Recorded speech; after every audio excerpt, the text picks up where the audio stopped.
Polda Metro Jaya menggelar rekonstruksi kasus aborsi ribuan janin di sebuah klinik spesialis kandungan di Jalan Raden Saleh, Jakarta Pusat. Rekonstruksi untuk mencocokkan keterangan 17 tersangka dengan peran masing-masing.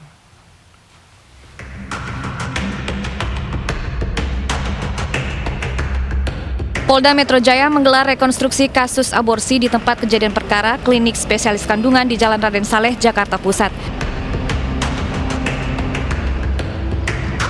Dengan pengawalan ketat, 17 tersangka dihadirkan di lokasi kejadian. 17 tersangka terdiri dari dokter, bidan, perawat, dan orang yang membantu operasional klinik dihadirkan dalam rekonstruksi itu.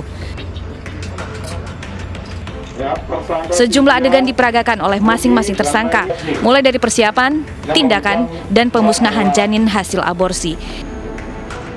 Dari Jakarta, Revika Sibarani, Pandu Priyo, iNews melaporkan. Untuk mengetahui kondisi terkini rekonstruksi kasus aborsi di klinik kandungan di Jalan Raden Saleh, Jakarta Pusat, kita sudah bergabung dengan rekan Vito Erlangga di sana. Vito, apakah rekonstruksi masih berlangsung? Ada fakta baru apa di sana, Vito?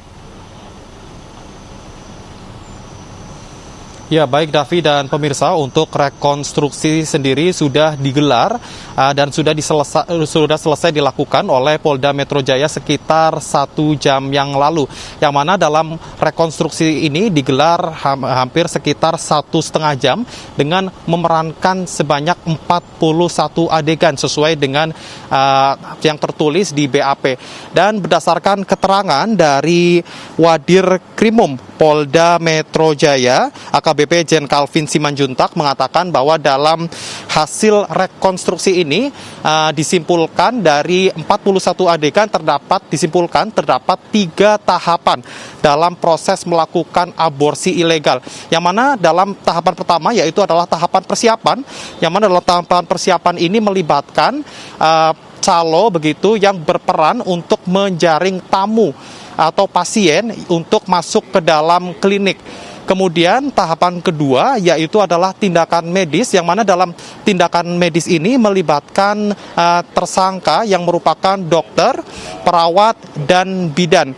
Kemudian tahapan ketiga adalah pembuangan janin, yaitu dalam tahapan pembuangan janin ini juga melibatkan sejumlah tersangka yang bertugas untuk melarutkan janin hasil dari aborsi. Janin yang dilarutkan ini menggunakan zat kimia khusus begitu, yang kemudian dilarutkan dan dialirkan atau dibuang di saluran pembuangan khusus yang sudah disediakan di tempat ini. Selain itu juga untuk menghilangkan barang bukti berupa janin, juga para tersangka juga menggunakan cara dengan membakar janin tersebut, yang mana proses pembakaran sendiri dilakukan di lantai 2 di tempat ini. Kembali ke Anda, Davi. Terima kasih Vito Erlangga atas laporan Anda langsung dari kawasan Jalan Raden Saleh, Jakarta Pusat.